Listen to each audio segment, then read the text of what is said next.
Good day everyone, this is Colin, the commander of Tipsy Devils. In this video, I will be explaining the mechanics of the Guild League's main battlefield.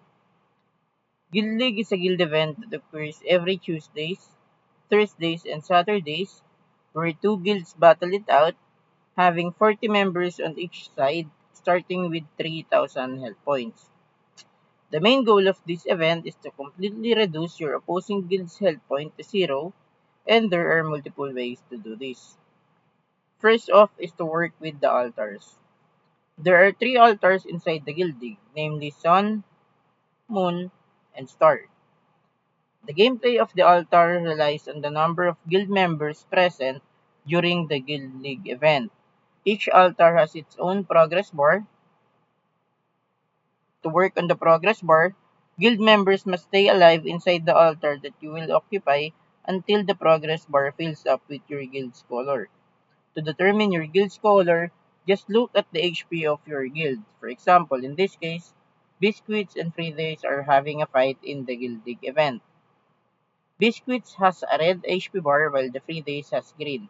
If Biscuits try to take the Moon Altar, the Moon Progress bar will be completely filled up with red HP, red color, while the Star Altar, if Fridays is trying to take the Star Altar, then this will fill up with the green color. Same color as the HP bar of each guild.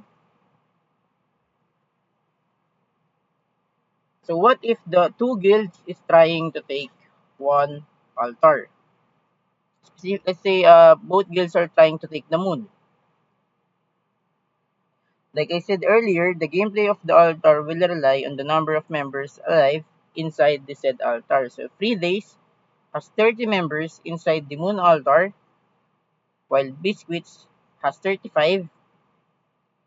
Then the moon progress bar will fill up with the Biscuits guild color since they have more members inside the altar than the Fridays. So what happens if most of the Biscuits member died during the encounter in the moon altar? Let's say their numbers drop to 25. In this case, the number of members of Fridays is higher than the number of biscuits inside the moon altar. Then the progress bar will move toward the Fridays colors. So the biscuits will slowly dissipate. The biscuits guild color will slowly dissipate and then be replaced by the Fridays guild color.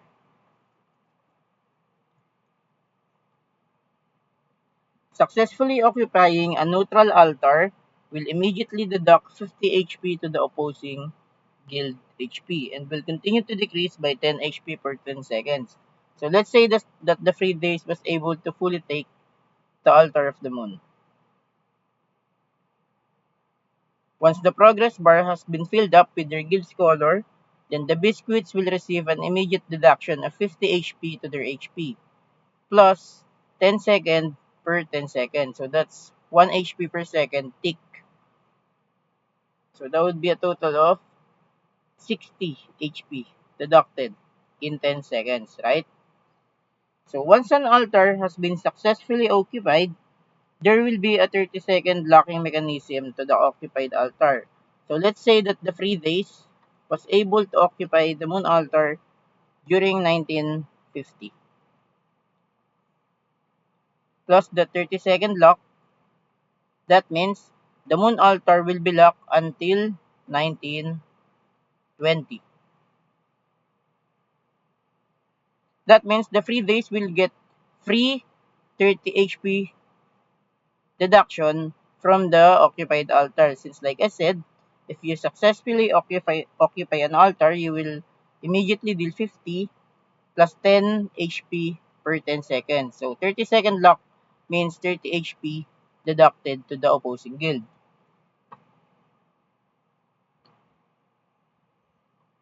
And then for the locking mechanism, there is actually a way to maximize the benefits you can get from this. So let's say in this case, we're playing Tipsy Devils. If Tipsy Devils was able to take the moon altar and then completely fill up the progress bar, then the Tipsy Devils will be able to leave the moon altar. Since during the locking mechanism, the progress bar will not move even if there's no guild members standing inside the occupied altar. So let's say the Tipsy Devils is fighting against Free Days. If the Tipsy Devils leave during the locking mechanism, even if 40, even if complete Free Days went inside the moon altar, they will not be able to do anything. The progress bar will freeze until the locking mechanism is done.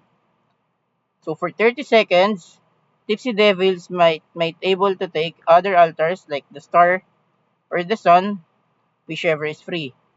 So to maximize the locking mechanism, the strategy for this is once we take the moon altar, we should immediately get out of moon altar.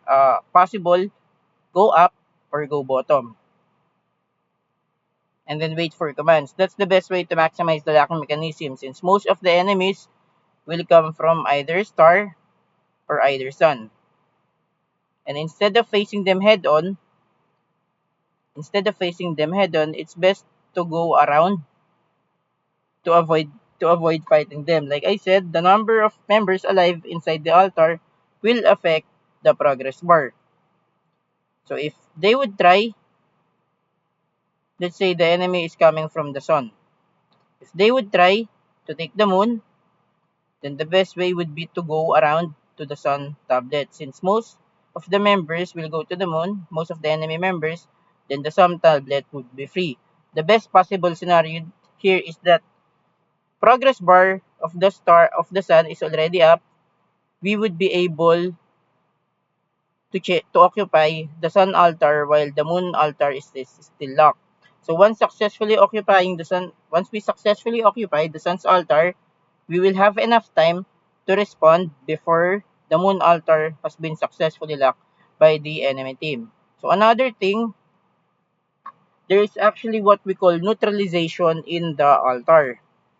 So let's say the Tipsy Devils, red color, was able to take the moon. The second choice for this is to get out of the moon altar but don't go to any other altar.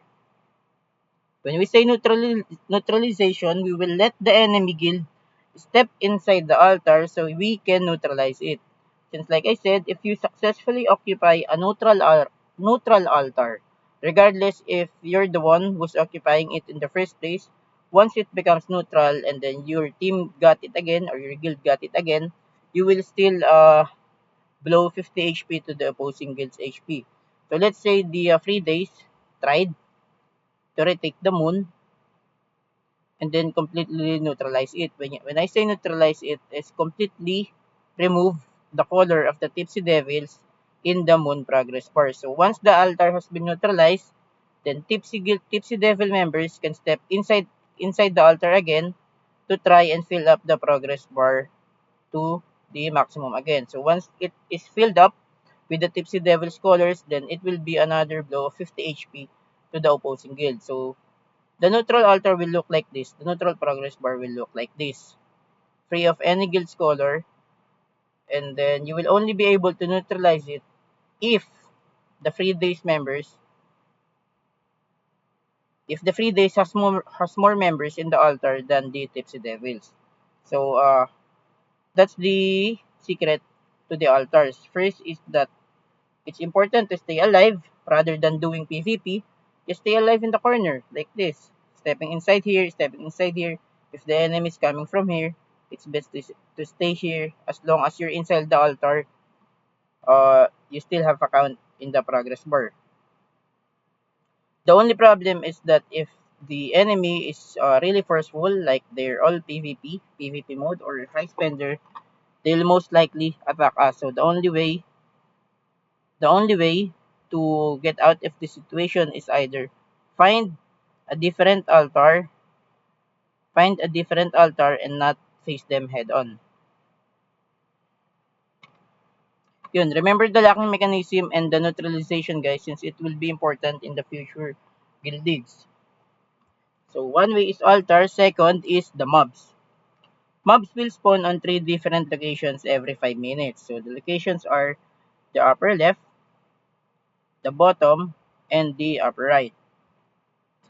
It will spawn every 5 minutes, specifically at 15, 15, 10, or 5-minute mark. So every 5 minutes, mobs will spawn and each location will spawn 10 mobs. So a total of 30 since there is 3 location of mobs. And then each mob killed will reduce 10 HP to the guild. So since there are 30 mobs, a total of 300 HP will be deducted to the guild if your team was able to kill all of the mobs. So mobs is a important thing. Rather than the altar, if you can get 3 altars, successfully occupying it and locking it, that will give you 240 HP advantage than the other guild. While the mobs, if you're able to kill all of the mobs, that would give you 300 HP advantage.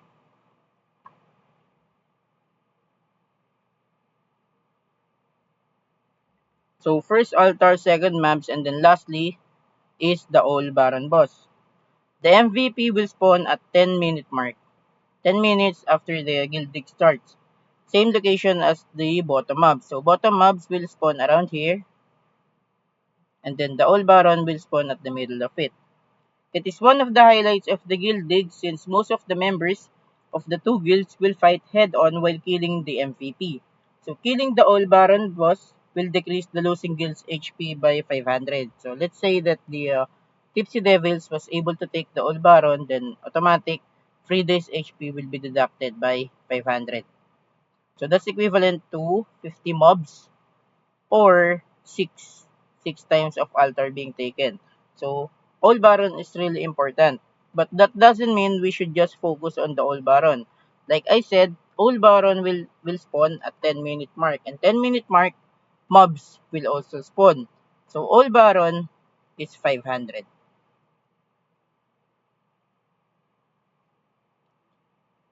which will spawn here. Let's add the bottom mobs that will spawn here. So that will be 10 mobs plus 100, a total of 600 points. Sorry. Total of 600 points will be deducted to the opposing guild if you were able to monopolize the bottom part of the map during the 10-minute mark. But that doesn't mean you will only focus on the bottom part of the map since at 10-minute mark, mobs at the upper left and the upper right will also spawn. So a total of 20 mobs will be left out if your guild will only focus on the bottom part. So during the all baron part, it is also important to look at the other aspects of the game, including the mobs and the altars. Let's say that the opposing team focused on the all baron. They will most likely get 600. However, if your guild will focus on these 3 plus these 2, that would be a total of 100, 100, and then 240 for the altars. Why 240? First is the 50 HP when you get when you successfully occupied a neutral altar times 3, so that would be 150 plus the 10 HP tick per 10 seconds. So that would be 30 seconds times 3 is 90. So a total of 240 plus the 200 you can get from the mobs, that would be a total of 440. So if you're going to try and take this other mechanics aside from the old baron, you will already get 440. So in addition, there are also commander skills that can be used within the main battlefield of the Guild Dig, including the one we call Guild Warp or Guild Teleport. And I will explain that. This will be discussed in the sub-battlefield mechanics since you can only get commander skills when your guild meets the objectives of the sub-battlefield. But regarding the Guild Warp, I'll try to explain it briefly now since the Guild Warp will allow all of your guild members to teleport in one place. That's why I'm saying that it is important to look at the other aspects as well, since once we were able to take this one, we can respond to the old baron by using the one we call Guild Warp or the flag. After taking 440, there is still a chance to get the old baron, so that would be a total of 940. Guild Warp is good since even if you're in the respawn point or even if you're in the mob spawn point, if you click the flag that was dropped by the commander, you will be able to teleport immediately here. So technically, your guild will be able to have a fighting chance still against the Old Baron, since the Old Baron is really tough during this phase of the game, and it's not easy to kill unless everyone is already third job. So it's better to focus on these mechanics than focus on the bottom part of the map during the 10-minute mark. Okay, that's all for this video. Thank you.